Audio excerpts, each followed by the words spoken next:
नमस्कार दोस्तों, कैसे हैं आप सभी। और उम्मीद करता हूं कि आप लोग बिल्कुल स्वस्थ होंगे।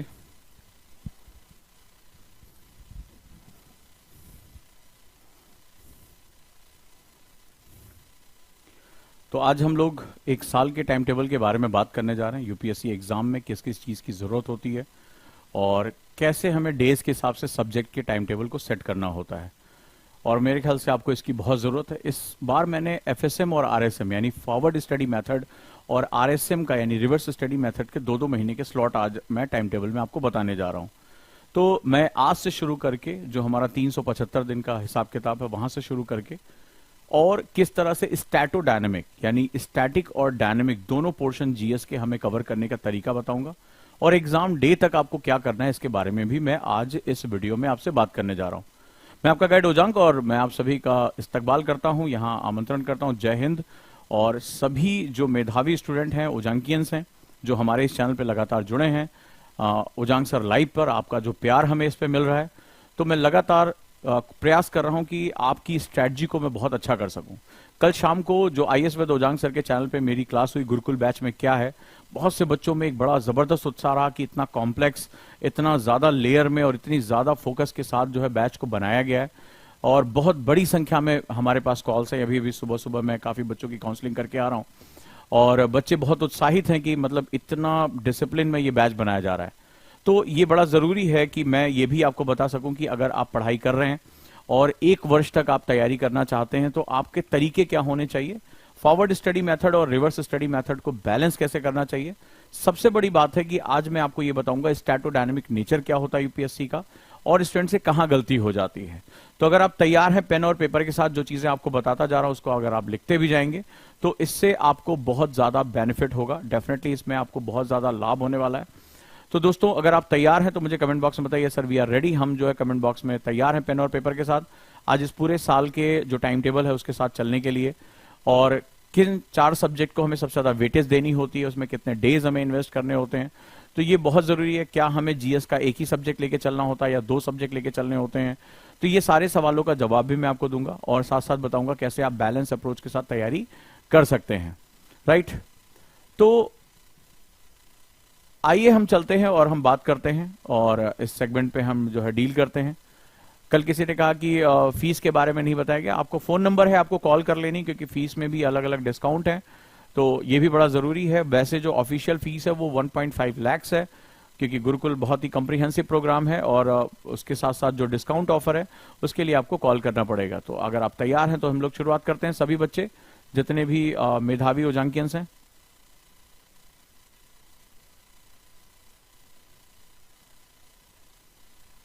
प्रोडक्टिविटी बूस्टर के लिए आप बिल्कुल आप ऑनलाइन जाके directly Ojaank any time learning app पे जो है वो पेमेंट कर सकते हैं। अब जैसे इन्होंने लिखा कि मुझे पता नहीं चला प्रोडक्टिविटी बूस्टर के लिए, तो मैं उसके बारे में बताऊंगा। तो आज ये भी बताऊंगा कि कौन कौन से बैच आपके लिए बहुत लाभकारी हो सकते हैं और किसकी आपको जरूरत पड़ने वाली है। सो अगर चलिए हम लोग रेडी हैं तो आगे हम बढ़ते हैं पेन और पेपर के साथ। तो आज का हमारा टारगेट है कि किस तरह से 26 मई, आप जानते हैं कि नोटिफिकेशन आ चुका है, कैलेंडर आ चुका है यूपीएससी का, जहां 26 मई को जो है एग्जाम है।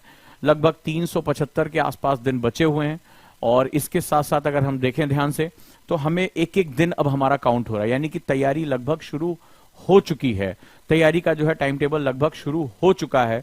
तो अब चलिए हम शुरुआत करते हैं, चलिए हम अच्छे से अपनी बात को करते हैं और इस चीज को देखते हैं कि कैसे चीजें हमारे फेवर में आ सकती हैं। तैयारी करने का हमारा सही मॉड्यूल क्या रहेगा। Let's start. तो शुरुआत करते हैं।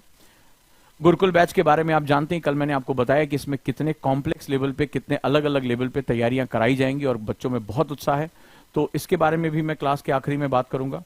सो चलिए सबसे पहले हम शुरुआत ही कर देते हैं अपनी और 1 ईयर यूपीएससी प्लान के बारे में बात करते हैं, यानी कि 1 वर्ष का जो है वो यूपीएससी कार्यक्रम के बारे में हम बातचीत यहां पर करते हुए चलते हैं। उम्मीद करूंगा कि इस क्लास से आपको काफी बेनिफिट होगा और हम लोग जो है वो इसको सीख पाएंगे। तो 1 वर्ष के कार्यक्रम में आप सभी का बहुत बहुत स्वागत है। 1 वर्ष का हमारा प्लान, 1 वर्ष का जो हमारा प्लान है, तो अगर आपको याद होगा कितने हमारे स्टूडेंट हैं, मैंने ABCD बताया था। कितने लोगों को ABCD याद है कि ABCD कर लिया तो यूपीएससी में सिलेक्शन हो जाएगा। कई बच्चों का ABCD अगर आपको आती है तो आपका सिलेक्शन हो जाएगा। आपका ABCD किसको नहीं आती? ABCD ही जिंदगी का सबसे कठिन जो है सेगमेंट है। किसको किसको याद है? मैंने बताया था magic of ABCD, magic of ABCD मैंने आपको बताया था। मैजिक ऑफ एबीसीडी, जिसको एबीसीडी आती है उसका सिलेक्शन हो जाएगा, कोई इसको रोक नहीं सकता। सो व्हाट इज एबीसीडी, किसको किसको याद है, जल्दी बताओ किसने किसने ये क्लास देखी थी। आप कहोगे आईएएस की तैयारी करने और कह रहे हो उजांग सर की एबीसीडी आती है तो हो जाएगा, और मैंने कहा था सबसे कठिन यही है एबीसीडी। किसको किसको याद है एबीसीडी, सब लोग बताएं, कमेंट बॉक्स में बताएं किसको किसको याद है, और जिसको नहीं पता वो भी बताएं सर मुझे नहीं पता कि एबीसीडी का फॉर्मूला क्या है, यूपीएससी को क्रैक करने का एबीसीडी फॉर्मूला क्या है सर। ठीक है, क्या है फॉर्मूला, चलिए मुझे बताइए किसको किसको नहीं पता एबीसीडी फॉर्मूला क्या है। मैं रिवाइज करूं, स्टैटोडायनामिक बताऊं और फिर बताऊं कि कैसे इसको साल भर यूज करना है। वंडरफुल, शाबाश, कुछ बच्चों के जवाब आने शुरू हो गए। आपका उत्साह चाहिए, आपके कमेंट चाहिए मुझे इसमें, किसको किसको एबीसीडी याद है, किसको किसको पता है कि मैजिकल फॉर्मूला यूपीएससी क्रैक करने का एबीसीडी है। चलिए जल्दी बताइए किसको किसको नहीं पता, ये भी बताएं। रवि तिवारी ने कहा सर नहीं पता, वाह क्या बात है, वंडरफुल। गुंजन ने कहा सर मुझे नहीं आती एबीसीडी। हाँ ये लबासना वाली एबीसीडी है, ये थोड़ी अलग है। लबासना वाली एबीसीडी किसको किसको आती है, गुड। और कितने लोग उसमें ए बी सी डी पहुंच रहे हैं, ए पर हैं, बी पर हैं, सी पर हैं या डी पर हैं। अगर तुम डी तक पहुंच गए तो कोई भी माई का लाल तुम्हें सिलेक्शन पाने से रोक नहीं सकता है। चलिए, मैं कई बच्चे हैं जैसे वर्मा ने लिखा है सर नहीं पता एबीसीडी क्या होती है, जानना चाहते हो जल्दी बताओ कितने लोग जानना चाहते हैं, कमेंट बॉक्स में लिखें। फिर से एक बार रिवाइज कर दूं क्योंकि यही हमारा 1 ईयर प्लान के लिए सबसे जरूरी है। 1 ईयर के लिए एबीसीडी, ए हो गया, तुम्हारे पास क्या होना चाहिए, इरादा होना चाहिए। ठीक है, एकदम बिल्कुल प्रोक्लेमेशन होना चाहिए। ए जो है इरादे के लिए है कि नहीं मुझे करना ही करना है। ठीक है, यूपीएससी ही मेरा ड्रीम है, लबासना मुझे जाना ही जाना है, कोई ऑप्शन नहीं है। तो ए हो गया इरादा। बी क्या हो गया, सिर्फ इरादे से काम नहीं चलेगा, बहुत से लोग इरादा बना के रखते हैं। कई लोग तो जानते नहीं इरादा और चाहत में, मैं आईएएस बनना चाहता हूं, ना ना चाहता वाता नहीं, इरादा कहता है मैं आईएएस बन के रहूंगा, मैं आईएएस बन के रहूंगा, मेरे दिमाग में ये चीज है।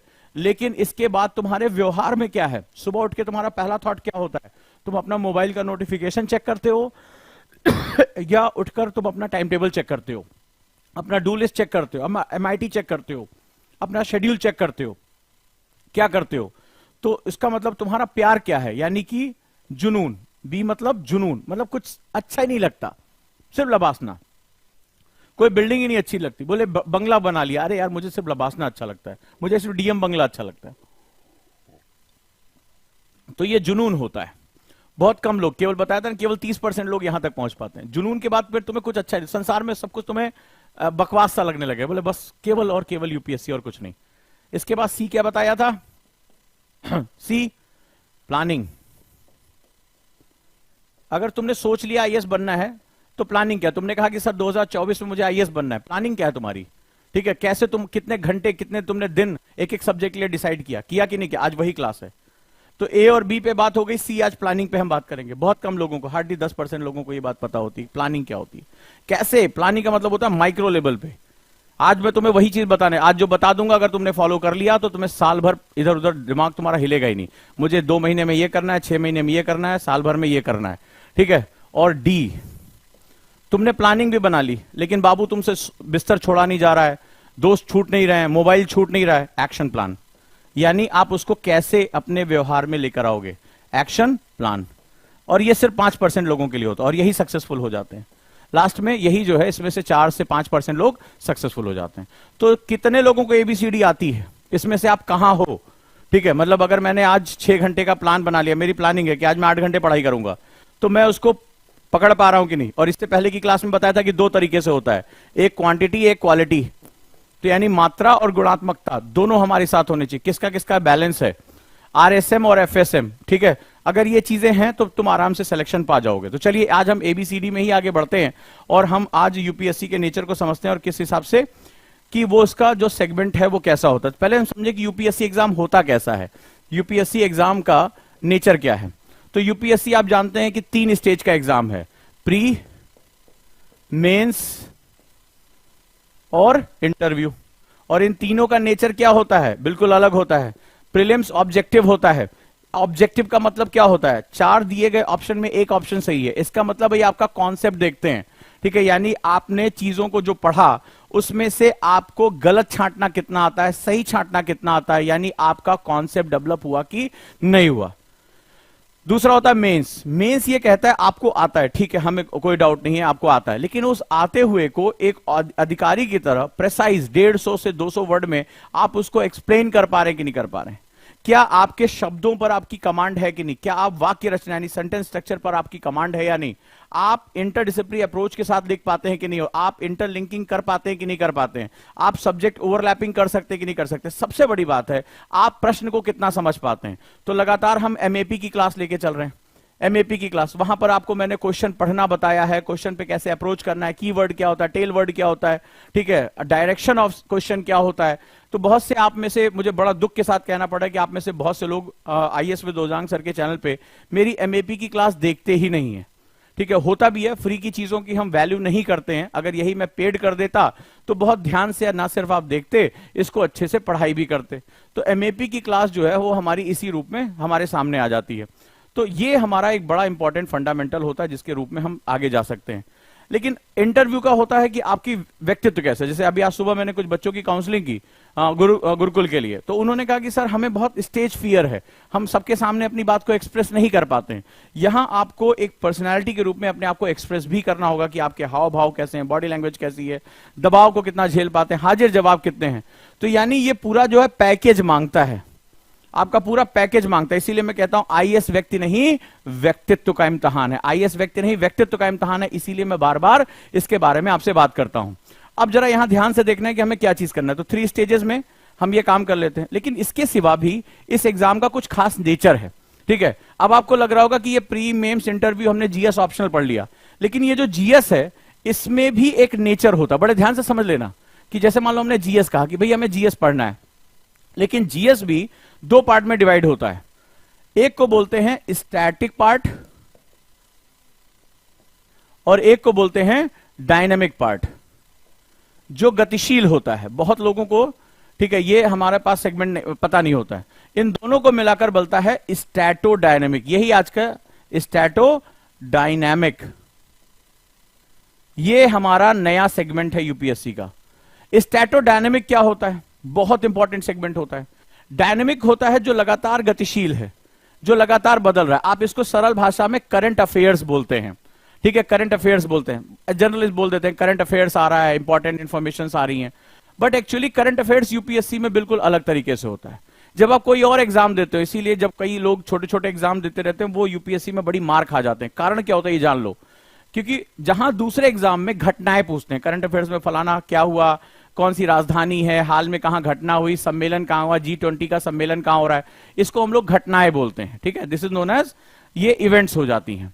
यूपीएससी बेसिकली स्टैटोडायनेमिक चीजें पूछता है, ठीक है, स्टैटोडायनेमिक। तो स्टैटोडायनेमिक का मतलब होता है, वो कहता है कि मान लो G20 की बात हो रही है, फॉर एग्जाम्पल कि कश्मीर में आज की खबर आ गई है, ठीक है, तो अब वो तुमसे कह रहा है कि ये डायनेमिक घटना है, लेकिन G20 का भारत के पर्यटन, भारत के जो ग्लोबल विजन है वसुधैव कुटुंबकम, भारत के टूरिज्म, कश्मीर के टूरिज्म पर, और सबसे बड़ी बात जो पाकिस्तान का जो एक सेपरेशन का आइडिया है, कश्मीर को पृथक करने का आइडिया है, उसके टेररिज्म पे, उस पर क्या फर्क पड़ने वाला है, ये बड़ा इंपॉर्टेंट सेगमेंट होता है।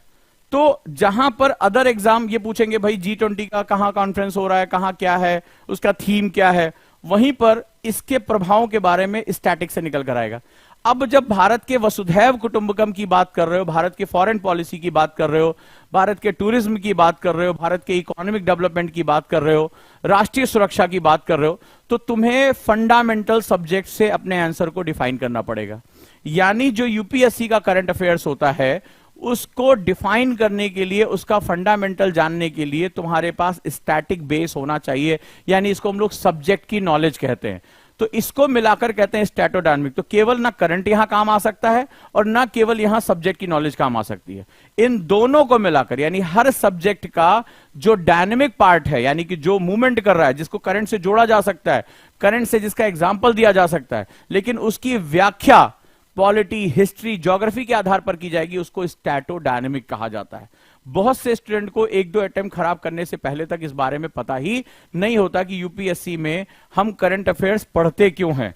तो इस तरह से आपको पढ़ना है। कई बच्चे पूछते हैं सर हम मैगजीन पढ़ लें, एक साल का ईयरली राउंड अप आता है वो पढ़ लें, कोई काम नहीं आएगा तुम्हारे, क्योंकि वो करंट अफेयर्स है ही नहीं है, वो तुम्हें स्टैटोडायनामिक बेस पे पढ़ना पड़ेगा, स्टैटोडायनामिक बेस पे पढ़ना पड़ेगा। क्लियर हुआ? तो ये बहुत इंपॉर्टेंट है। अब हम आ जाते हैं तैयारी के अगले चरण में कि हम इसको और कैसे आगे लेके जा सकते हैं। तो चलिए, अगर हम एक साल को मान के चल रहे हैं तो एक साल को मैं 2 पार्ट में तोड़ ले रहा हूं, ठीक है, क्योंकि मैंने आपको बताया था कि मिड टर्म गोल बनाना बड़ा जरूरी है। तो एक साल को मैंने तोड़ लिया है 6 मंथ प्लस 6 मंथ, ऐसे तोड़ लेना, 6 + 6 में मैंने तोड़ लिया है, ठीक है, यानी 6 महीने और 6 महीने। अब मैं पहले 6 महीने की बात करने जा रहा हूं कि फर्स्ट 6 मंथ। अब इसको आगे हम फर्स्ट 6 मंथ को 2 + 2 + 2 में तोड़ेंगे, 2 + 2 + 2 में तोड़ेंगे, यानी 6 महीने को 2-2 महीने के सेटअप पे हम तोड़ेंगे, ताकि आप अपनी ग्रोथ को देख सको कि मुझे अपनी ग्रोथ कैसे मिल रही है। तो पहले 6 महीने में हम बात करने जा रहे हैं कैसे कैसे आपको तैयारी करनी है। तो जो फर्स्ट 6 मंथ होता है, मान लीजिए आप बिगिनर हैं, अभी आप तैयारी करने जा रहे हैं, तो गुरुकुल में जब हमने बच्चों की काउंसलिंग की, अलग अलग माइंडसेट उनको देखा, तो हमें समझ में आया कि अगर हम इनको एनसीईआरटी के साथ नहीं लेकर गए तो ये कभी भी अपने काम को लेकर जस्टिफाई नहीं कर पाएंगे। बड़े ध्यान से सुनना इस बात को, इसको जस्टिफाई नहीं कर पाएंगे। तो क्या करना होगा, हमने सबसे पहले क्या किया, जो पहले 6 महीने हैं बेसिक्स पे आपको मास्टरी करनी है। बेसिक्स आपके क्या चीज क्लियर होने चाहिए, बेसिक क्लियर होने चाहिए। और बेसिक का मतलब क्या होता है कि सब्जेक्ट डेवलप कैसे हुआ। मान लीजिए हिस्ट्री है, तो हिस्ट्री के 3 पार्ट हैं, अगर आप देखेंगे एंशिएंट, मॉडर्न, मिडाइवल जो हमारा पार्ट हुआ, लेकिन ये डेवलप कैसे हुआ, कैसे ये चीज बाहर निकल कर आई। तो ये क्या होता है, एनसीईआरटी जो होता है वो कहानियों के थ्रू वो डेवलपमेंट हमारा बताता है कि इतिहास क्या है, इतिहास साक्ष्यों पर आधारित है, साक्ष्य यानी कि एविडेंस कहां से आए, कैसे इसमें परिवर्तन हुआ। तो ये सारा क्या होता है, जब किसी भी आप कहानी को समझते हैं तो आपका बेसिक क्लियर होता है। तो बेसिक की इंपॉर्टेंस क्या है, बेसिक को क्यों कहा जाता है, बोले जरूरी है क्योंकि बेसिक जो होता है यूपीएससी में, जो आपको एग्जाम का नेचर, अगर मैं तुमसे बोलूं एक शब्द में यूपीएससी क्या है, क्या यूपीएससी ढेर सारी किताबों को पढ़ने का नाम है, क्या यूपीएससी ढेर सारे अखबार को रटने का नाम है, क्या यूपीएससी ढेर सारा डाटा रटने का नाम है, क्या यूपीएससी कई घंटों को पढ़ने का नाम है, क्या यूपीएससी सिर्फ गोल्ड मेडलिस्ट के लिए है। तो मैं इस बोलूंगा इसका जवाब है केवल एक, नहीं, यूपीएससी इसमें से किसी का भी एग्जाम नहीं है। तो कहेंगे सर यूपीएससी क्या है, एक शब्द में बता दीजिए। उजांग सर आप बताइए आप हमें। तो एक लाइन में बोलूंगा कि यूपीएससी कुछ और नहीं, अंडरस्टैंडिंग का एग्जाम है, अंडरस्टैंडिंग। और किसकी, सर्कमटेंसेस, सिचुएशन, क्वेश्चंस को समझने की, अंडरस्टैंडिंग। क्योंकि सेकंड डिवीजन बच्चा भी आईएएस बन जाता है, ओपन स्कूल से पढ़ा हुआ बच्चा भी आईएएस बन जाता है, बिना डाटा मगअप किए बच्चा भी आईएएस बन जाता है। तो बेसिक से अंडरस्टैंडिंग डेवलप होती है। अंडरस्टैंडिंग का मतलब होता है विषय की समझ, विषय का व्यवहार। यानी जो यूपीएससी के सब्जेक्ट हैं वो इसलिए उसको रटे नहीं जा सकते क्योंकि वो डायनेमिक है, पर्सनैलिटी की तरह है। तो एक इंसान के अंदर गुस्सा, प्यार, मोहब्बत, घृणा, मूड स्विंग सब कुछ होता है। तो यूपीएससी के सब्जेक्ट्स को जो जीवंत मानता है, जो लाइव मानता है, उसके लिए सब्जेक्ट बहुत आसान हो जाता है। बहुत बड़ा मूल मंत्र दे रहा हूं तुम्हें। तो जो सब्जेक्ट्स होते हैं उसकी अंडरस्टैंडिंग, सिर्फ रट के कितने पेज पढ़ लिए कोई फायदा नहीं है। ये चीज क्यों हो रही है, ये चीज नहीं होती तो क्या होता, ये चीज हो जाती तो क्या होता, इस चीज का प्रभाव क्या होगा, इसकी प्रक्रिया क्या थी, इसका मूल्यांकन क्या होगा, मैं इसको इवेल्युएट कैसे करूंगा, इफेक्ट्स क्या है, इसके प्रोसेस क्या है, रीजंस क्या है, इसको हम लोग अंडरस्टैंडिंग कहते हैं। यानी विषय को हर तरफ से समझ लेना। तो इसके लिए सबसे बेस्ट क्या होता है, एनसीईआरटी। तो जितने भी स्टूडेंट हैं वो एनसीईआरटी से शुरुआत करें, बेस्ट चीज है। क्योंकि अगर ये नहीं हुआ, मान लीजिए आपसे मैंने कहा कि आप डीडी बसु पढ़ लो, अब तुम्हें यह नहीं पता कि संविधान के विकास की प्रक्रिया, जरूरत ही क्यों पड़ी संविधान की, क्या हालात थे उस समय हमारे, तो आप सीधे आए आर्टिकल पढ़ना शुरू कर दिया। लेकिन आपको यह पता ही नहीं था कि संविधान जो था वो किसी आवश्यकता की पूर्ति के लिए बना था ना। ऐसे थोड़ा ना हुआ कि चलो लूडो लूडो खेले संविधान बना दे।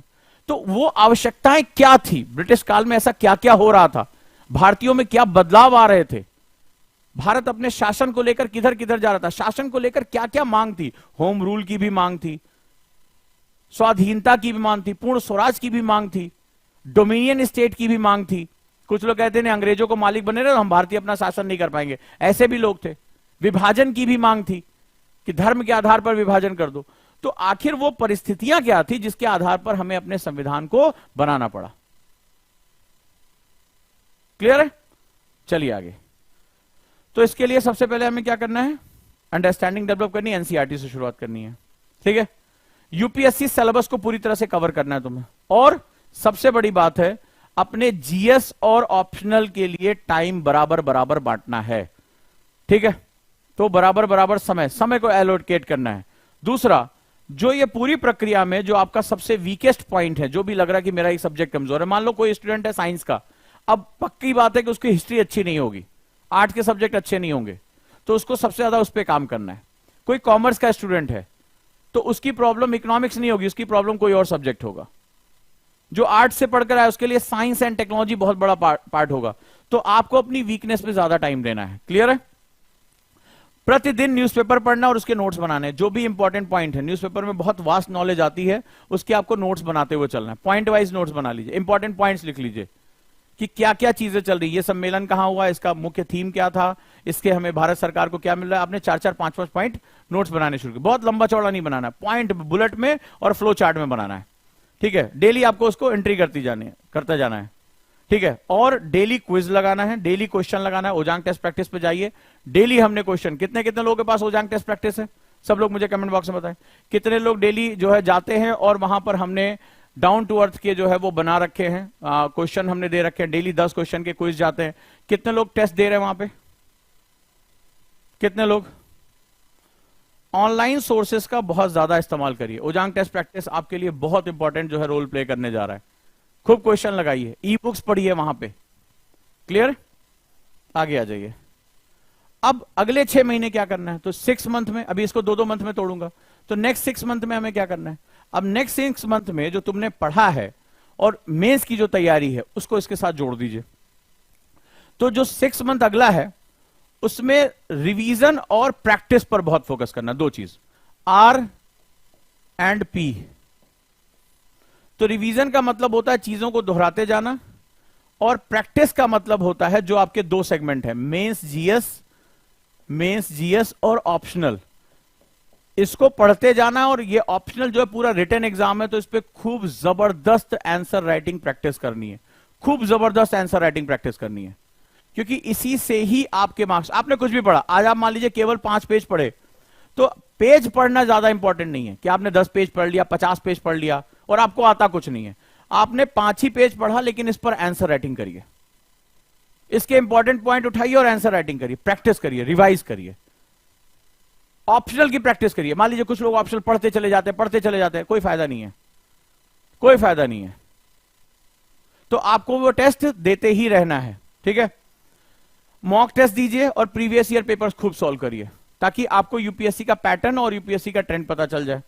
ठीक है, दूसरा, जब आप टेस्ट देंगे, जब ढेर सारे टेस्ट देंगे, तो आपको यह पता चल जाएगा आपको इंप्रूवमेंट कहां करना है, क्योंकि अगला जो 6th मंथ होगा उसमें आपको इंप्रूवमेंट पे ध्यान देना। पहले 6 महीने आपने पढ़ाई की, खूब सब्जेक्ट्स पढ़ा, एनसीईआरटी पढ़ा, बुक्स पढ़ी, और जो हमारे 5 फंडामेंटल सब्जेक्ट है उनको पूरा कर लिया। इसके बाद आपने प्रैक्टिस शुरू की, रिवीजन किया, एड ऑन किया। तो जहां पर आपको लग रहा है नहीं भाई मेरा ये सब्जेक्ट वीक पड़ रहा है, बहुत से लोगों से मेडाइवल नहीं होता है, तो मुझे इस पर ध्यान देना है, क्योंकि आपने अपनी बीमारी दूर कर ली, सिलेक्शन हो जाएगा। ठीक है, साथ ही साथ अपनी स्पीड, एक्यूरेसी आपको बढ़ाते चलना है ये जो 6 महीने। तो इस तरह से हमें आगे जाना है। अब हम बात करते हैं सब्जेक्ट वाइज प्लान हमारा क्या होना चाहिए। तो जो सबसे मेजर सब्जेक्ट है, हिस्ट्री, पॉलिटी, ज्योग्राफी और इकोनॉमी, ये 4 हमारे सबसे इंपॉर्टेंट पार्ट होते हैं। तो शुरुआत से ही आपको इस पर सबसे ज्यादा ध्यान देना, सबसे ज्यादा ध्यान। ठीक है, हिस्ट्री के भी आपने देखा होगा कि 5 पार्ट हो गए हमारे टोटल, जिसमें ancient, medieval, modern, world history और आर्ट एंड कल्चर, ये 5 पार्ट हो गया। तो सबसे ज्यादा जो टाइम आपको देना है वो इस पे देना है। ठीक है, अगर आपका बेसिक क्लियर नहीं है तो यहां पर लगभग मान के चलिए कि नियरली 80 to 100 डेज आपको इसके लिए डिवोट करना ही पड़ेगा, अगर आप इसके 5 पार्ट को कवर करने जा रहे हैं तो। बड़े ध्यान से, नियरली 80 to 100 डेज आपको यहां देना पड़ेगा। और दिन में अगर आप जीएस की पढ़ाई करें तो दिन में 2 जीएस के अलग अलग सब्जेक्ट ले लीजिए।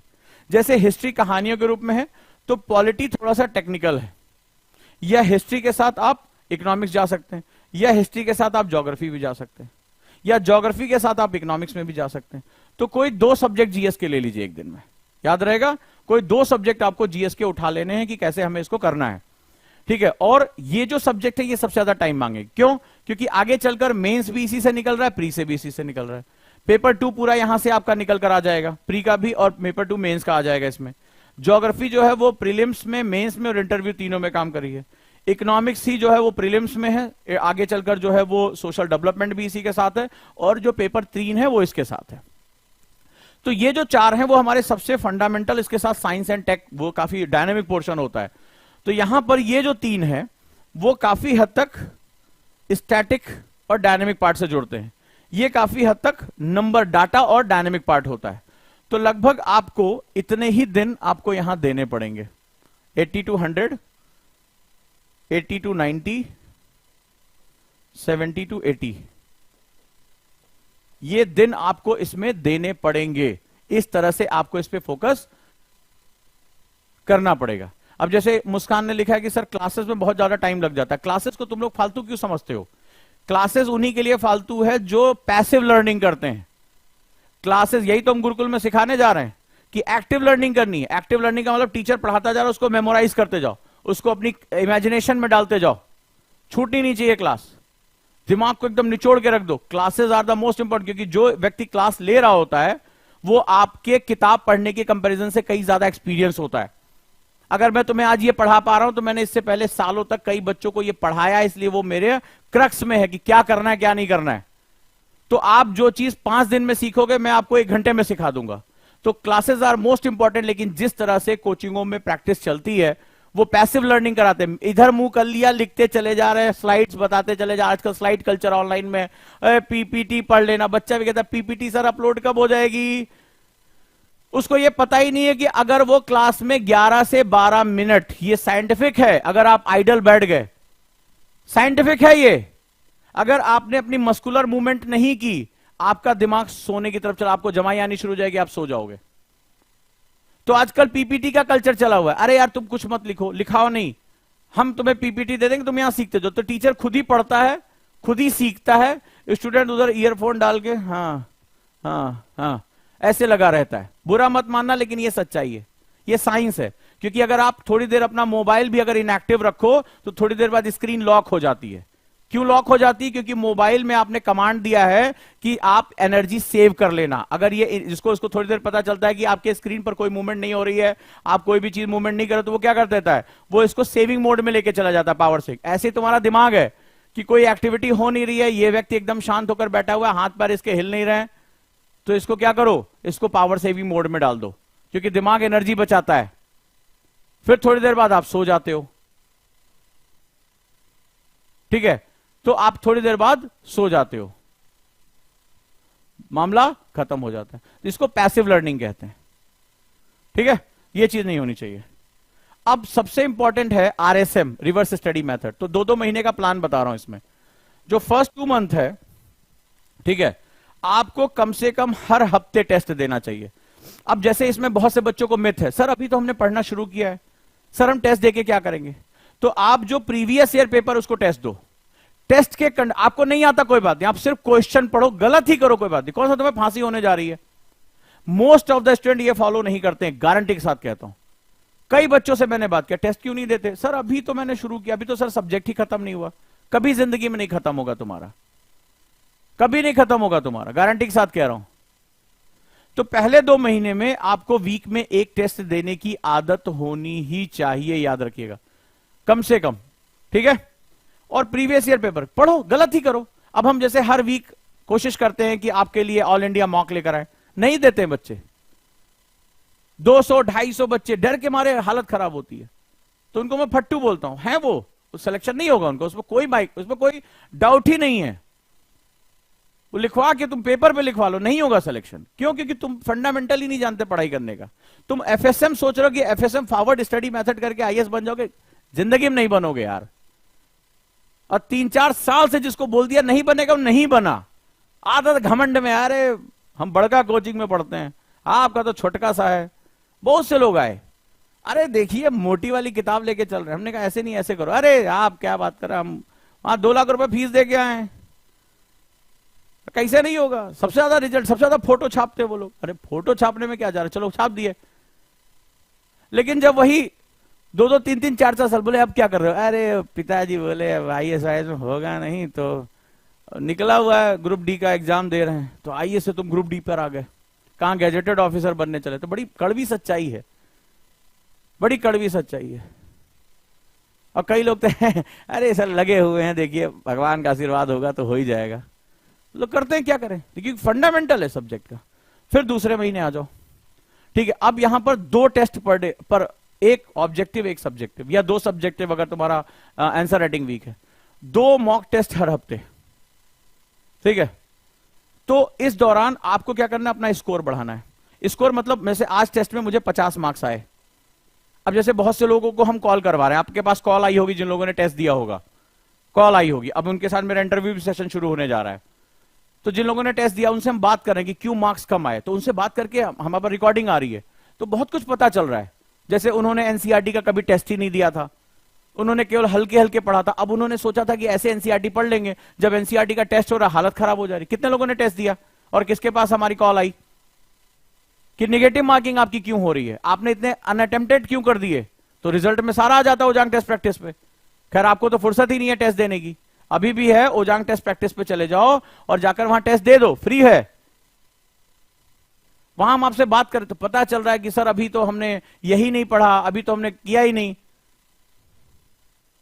आई ना कॉल आप लोगों के पास?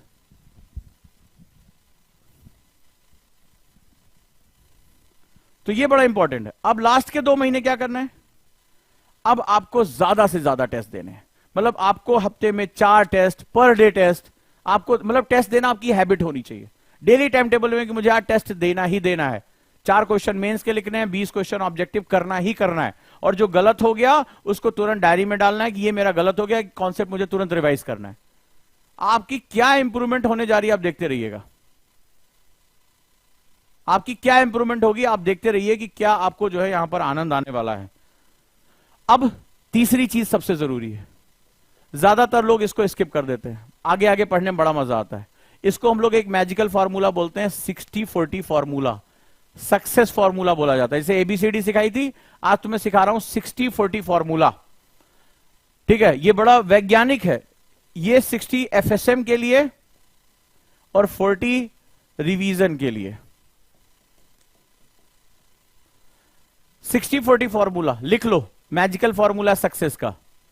तो 60-40 फार्मूले में अगर आप 100 मिनट पढ़ाई कर रहे हो, मान लो 100 मिनट पढ़ाई कर रहे हो, तो 60 मिनट, बहुत बोरिंग लगता है, बहुत डिसिप्लिन चाहिए होता है, 60 मिनट आप आगे पढ़ाई करोगे और 40 मिनट आपने जो पढ़ा उस पर टेस्ट देना, उस पर आंसर राइटिंग करना, उसको दोहराना, ये सबसे जरूरी है। और गुरुकुल में हम यही मेथड लेके चल रहे हैं 60-40 फॉर्मूले का, ठीक है। 60 यानी 3 घंटा हम टीचिंग करेंगे तो 2 घंटा मेंटरशिप करेंगे, आंसर लिखवाएंगे, रिवीजन करवाएंगे, तुम्हें ठोकेंगे डंडे से, ठीक है, तुम्हें जाने नहीं देंगे कि हाँ जब तक याद करके सुना के मंच पे खड़े होकर बोल के नहीं जाओगे, घर नहीं जाने देंगे, तुम्हें हॉस्टल नहीं पहुंचोगे, तुम बिल बिलाओ, ठीक है, तुम गुड़ खाओ, पानी पियो, यहीं बैठो, यही हम करेंगे। क्लियर है? तो इसको मैजिकल फॉर्मूला बोलते हैं। तो डेली, वीकली, मंथली और लास्ट 2 मंथ 4 तरह से रिवीजन प्लान होता है। डेली जो पढ़ा रिवीजन करो, पूरे हफ्ते के इंपॉर्टेंट टॉपिक्स वो रिवीजन करो, फिर मंथली में पूरा इंटायर सिलेबस जो पूरे मंथ में पढ़ा उसको पढ़ो, और लास्ट 2 मंथ में जाकर जो 2-2 मंथ के सेगमेंट्स हैं उस पर खूब टेस्ट लगाओ, खूब टेस्ट लगाओ। रिवीजन टेस्ट से बढ़िया, RSM से बढ़िया कोई भी तरीका नहीं होता है रिवीजन करने के लिए। डन हुआ? और जब तैयार हो जाओ तो एग्जाम से 1 दिन पहले कुछ मत पढ़ो, बढ़िया से नींद लो, घूमो, फ्रेश करो, ठीक है, अपने ID को चेक करो, 30 मिनट पहले जो है वो सेंटर पहुंच जाओ और डीप ब्रीदिंग करो, ध्यान से क्वेश्चन पढ़ो, गलत क्वेश्चन नहीं करना है। निगेटिव मार्किंग आपका सबसे बड़ा दुश्मन है, और अगर आपने ये कर लिया तो आप इतने टेस्ट दे चुके होंगे कि आपको सक्सेस पाने से कोई भी रोक नहीं सकता है। ये 1 साल का हमारा सबसे इंपॉर्टेंट सेगमेंट है। इस तरह से अगर आपने पढ़ाई कर ली तो आपको बहुत ज्यादा यहां फायदा होगा। इससे पहले की क्लासेस में मैंने आपको बताया था कि टाइम टेबल कैसे मेंटेन करना है, 6 घंटे का, 8 घंटे का, 10 घंटे का, आपकी जो रिक्वायरमेंट है उसके हिसाब से अपना टाइम टेबल सेट कर लो। अब तुम्हें इसके साथ साथ कुछ चीजों की जरूरत पड़ने वाली है, जैसे आपको आंसर, अब मान लो आंसर राइटिंग कर रहे हो तो आप कुछ भी लिख दोगे क्या? आपको पता होगा कि आंसर की लिखना एक आर्ट होता है, उसके आपके जो प्रिपोजिशन होते हैं, जो उसका tail word, nail word, supporting word, direction, बहुत से आर्ट होती हैं। तो मैंने एक प्रोग्राम चलाया है और उसका नाम है आर्ट ऑफ आंसर राइटिंग, यानी उत्तर लेखन के 20 जादुई सिद्धांत। इसमें 20 प्रिंसिपल बताए हैं कि कितना बारीक होता है। एक क्वेश्चन को समझने के लिए कोडिंग की जरूरत पड़ती है, एक एक शब्द के अपने मायने होते हैं, यहां तक कि पैराग्राफ कैसे चेंज करना है यह भी एक आर्ट होती है। किस क्वेश्चन में पॉइंट वाइज लिखना है, किसको पैराग्राफ वाइज लिखना है, किसको कंपैरिजन में डालना है। यहां तक कि कई क्वेश्चन में कंक्लूजन नहीं लिखे जाते हैं, कुछ में लिखना जरूरी होता है। तो मैं कैसे तय करूंगा? इसके लिए पूरा एक पैकेज में लेकर आए हूं। बहुत बड़ी स्किल है आंसर राइटिंग की, और वो 4000 का मेरा कोर्स था। इसको अभी मैंने स्टूडेंट्स के लिए 999 कर दिया। ये एक रिकॉर्डेड क्लास है, तो बहुत जरूरी है आपके लिए क्लास। और इसके साथ जो एमएपी की क्लास चल रही है, कितने लोग एमएपी की क्लास रेगुलर कर रहे हैं मेरे साथ? ठीक है, सब लोग नहीं कर रहे हैं। एमएपी की क्लास जो है बहुत जरूरी है। अगर इन दोनों को तुम मिला दोगे तो तुम्हारा जो मेंस के लिए कॉन्फिडेंस है वो एक बहुत ही हाई लेवल पे चला जाएगा, बहुत हाई लेवल पे चला जाएगा। लेकिन उससे पहले उस क्वेश्चन को करने के जो सिद्धांत हैं वो आपको पता होने चाहिए। क्लियर है दोस्तों? इसके बाद एक और बैच है। आखिर मेरा दिन, मेरा टाइम टेबल मैनेज क्यों नहीं हो पा रहा है? मुझे क्यों नहीं समझ में आ रहा है कि हर काम की वैल्यू नहीं है? पेरेटो लॉ मैं क्यों नहीं फॉलो कर पा रहा हूं कि मेरे 20% जो मेरा टाइम है वही प्रोडक्टिव होता है। मेरे 20% किए गए काम मेरी 80% लाइफ को डिफाइन करते हैं। मैं नहीं जानता कि मेरा शेड्यूल कैसे मेंटेन, मेरा टाइम कौन चुराता है, मैं अपना एक दिन क्यों नहीं मैनेज कर पा रहा हूं, मैं अपने पढ़ाई के घंटे क्यों नहीं बढ़ा पा रहा हूं, और पढ़ाई भी कर रहा हूं तो प्रोडक्टिविटी ज्यादा क्यों नहीं है। उसके लिए मेरा सबसे जबरदस्त बैच रहा है जिसने कई लोगों की जिंदगी बदल के रख दी। आप अपने दिन को परसेंटेज में बोलना शुरू कर दोगे। प्रोडक्टिविटी बूस्टर बैच, ये 299 में अवेलेबल है, जिसमें एक दिन को कैसे मैनेज करें, गोल कैसे अचीव करें, एमआईटी क्या होता है, डे शेड्यूल क्या होता है, और सुबह की कौन सी ऐसी हैबिट्स हैं जिनको अगर आपने फॉलो कर लिया तो आप बाकी के पूरे टाइम बहुत हाईली एनर्जेटिक रहोगे, दिमाग तुम्हारा बिल्कुल नहीं भटकेगा। और मैंने कहा भी कि इस सब मेथड्स को यूज करके आप हफ्ते में 10 से 12 घंटे आप एक्स्ट्रा बचा सकते हो। ये बहुत बड़ी जो है वो सेगमेंट है, तो आप इसके साथ भी आप जुड़ जाओ। प्रोडक्टिविटी बूस्टर, ये 2 बैच आपके लिए बहुत बहुत ज्यादा जरूरी हैं। और 1 साल के लिए हमने जो बैच शुरू किया, आप जानते हैं हमारा फाउंडेशन बैच है, राइट? तो 1 ईयर का हमारा फाउंडेशन बैच है, इसके साथ भी आप जुड़ जाइए। 6999 का बैच है। तो और 1 वर्ष के लिए जो क्लासरूम में आना चाहते हैं गुरुकुल में आ जाएं। गुरुकुल में कई लेयर की पढ़ाई है, बहुत टफ है, इसके बारे में मैंने कल क्लास लिया था, तो इसके साथ भी आप जुड़ जाइए। और इसकी काउंसलिंग चल रही है, ठीक है? केवल 20 बच्चों की काउंसलिंग के लिए हमने इन्वाइट किया है। तो अगर वो 20 बच्चे जो जुड़ना चाहते हैं वो दिए गए नंबर पर कॉल कर सकते हैं, आपके स्क्रीन पर है। या प्रोडक्टिविटी बूस्टर लेना चाहते हैं, आंसर राइटिंग लेना चाहते हैं, तो आंसर राइटिंग और प्रोडक्टिविटी बूस्टर तो आपके लिए मस्ट है, मतलब आपको ले ही लेना चाहिए। ये 1100 रुपए 1200 रुपए का जो इन्वेस्टमेंट है वो आपको कर लेना चाहिए। क्योंकि अगर मेरे 10-12 घंटे भी एक्स्ट्रा निकल रहे हैं, आप सोचिए कितनी बुक्स पढ़ सकते हैं, कितने आंसर लिख सकते हैं, कितना आपको फायदा होने जा रहा है, दिमाग आपका नहीं भटक रहा है। और आंसर राइटिंग से मुझे पता है 1750 नंबर मेरे मेंस के। सर एमएपी की प्रैक्टिस कराते हैं, इसमें मैं अपनी आर्ट डाल दूं, मेरा जो है आंसर राइटिंग बहुत जबरदस्त बूस्ट हो जाएगा। तो इसके साथ आप लोग जुड़े रहिए, काफी अच्छे से अपना काम करते रहिए। तो मिलते हैं गुरुकुल बैच में। जो 20 बच्चे जुड़ना चाहते हैं वो काउंसलिंग कर लें। तो आप लोगों को नंबर पता ही है। इसके साथ साथ एक व्हाट्सएप सपोर्ट नंबर भी हमने दे दिया है। अगर आपको कंटेंट चाहिए पढ़ने के लिए, अगर आपको फ्री टेस्ट चाहिए, तो आप ये अपने पास व्हाट्सएप नंबर रख लें। आप यहाँ प्रश्न भी पूछ सकते हैं। और इसमें सबसे बड़ी बात है कि जिन बच्चों का अच्छे प्रश्न हैं उनके साथ अब मैं वीडियो कॉल के थ्रू बात करूंगा, ठीक है? उसके साथ हम बात करेंगे। तो यहां बता भी सकते हैं कि मेरा ये क्वेश्चन है, या मुझे प्लीज आप टेस्ट के लिंक दे दें, मुझे फ्री पीडीएफ की लिंक दे दें। तो ग्रुप में आप हमें जोड़ दें ताकि हमें पढ़ने के लिए जो है चीजें मिल जाएं। तो ये हमारा व्हाट्सएप नंबर है, इसके साथ भी जोड़ सकते हैं। और यहां पर जो अच्छे बच्चे के क्वेश्चन है उसको मैं वीडियो कॉन्फ्रेंसिंग के थ्रू उसको जवाब भी दूंगा कि आपकी कोई समस्या है उसका हम समाधान लेकर आ रहे हैं, राइट दोस्तों? इसी तरह से और भी बहुत सी आपकी प्रॉब्लम्स हैं, उसको शॉर्ट आउट करने के लिए एक मेरा नया चैनल शुरू हुआ है, दैट इज मार्गदर्शन। तो मार्गदर्शन पे ही मैं जो है वो लाइव क्लासेस आपकी 1-to-1 लूंगा, जहां पर आप प्रश्न पूछेंगे और मैं आपको जवाब दूंगा। तो ये चैनल आप लोगों ने सब्सक्राइब कर ही लिया होगा, मुझे जहां तक उम्मीद है। नहीं किया तो इसमें जुड़ जाओ, क्योंकि पढ़ाई से बियॉन्ड जो आपकी समस्या है उसका समाधान मैं यहां लेकर आ रहा हूं। तो चलिए दोस्तों, मिलते हैं फिर आगे धीरे धीरे। और 1 साल की तैयारी के लिए कमर कस लीजिए। और आपको पता है कि टॉक टू योर टीचर का प्रोग्राम शुरू हुआ है, कितने लोगों को ये पता है? तो जितने भी लोग ऑप्शनल लेना चाहते हैं और उनको कोई डाउट है वो अपने रिस्पेक्टिव टीचर से बात कर सकते हैं, ठीक है? Talk to your teacher. तो इसके लिए आपको दिए गए नंबर पे कॉल कर लो, टॉक टू योर टीचर। तो रिस्पेक्टिव टीचर आपसे बात करेंगे, वीडियो कॉल के थ्रू वो आपसे बात करेंगे, ठीक है। और यहां पर अपने टीचर से आप बात कर लीजिए, चाहे वो जो भी ऑप्शन है। तो 8750711100 या लास्ट में 223344 किसी भी नंबर पे आप कॉल कर सकते हैं और पूछ सकते हैं कि मुझे PSIR, सोशियोलॉजी, ज्योग्राफी, इन सब ऑप्शन के लिए अपने टीचर से बात करनी है। तो चलिए दोस्तों, अब किस बात सोचना, किस बात का, शुरू करिए अपना जो है गेम और पढ़ाई करना शुरू कर दीजिए। Thank you so much.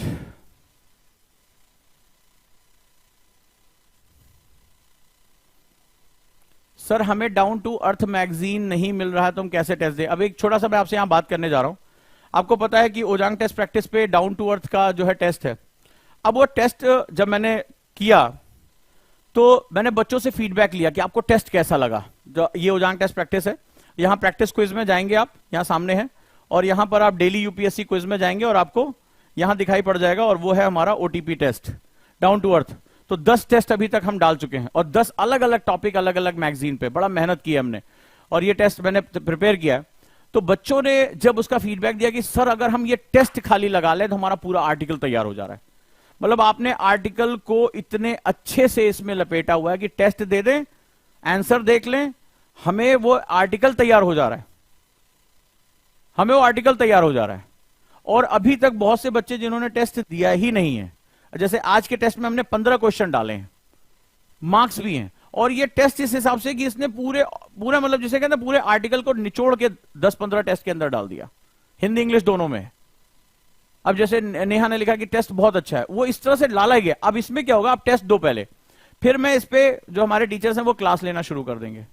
तो हम यहां आपको सपोर्ट करने के लिए तैयार बैठे हैं, क्योंकि इसके बाद अगर आप कहेंगे तो योजना का भी टेस्ट लेकर आएंगे, कुरुक्षेत्र का भी टेस्ट लेकर आ जाएंगे, राइट। तो ये जो चीजें हैं बड़ी जबरदस्त हैं। तो आप में से जो लोग टीचर से बात करना चाहते हैं, दिए गए नंबर पे कॉल कर सकते हैं कि प्लीज मेरा जो है, जैसे आज मैंने अभी गुरुकुल के बच्चों की काउंसलिंग की, उनके सवालों के जवाब दिए, वैसे हमारे मेंटर्स, हमारे टीचर्स जो है, जैसे PSIR जिसको लेना है वो सुमित सर के साथ बात करेगा, जिसको ज्योग्राफी लेना है वो PV सर के साथ बात करेगा। डेफिनेटली आपको बहुत बेनिफिट होगा। तो ये टेस्ट सभी लोग दो, राइट। RSM के बिना सिलेक्शन नहीं होगा, और हम कोशिश कर रहे हैं कि, और अपने दोस्तों को भी बताओ।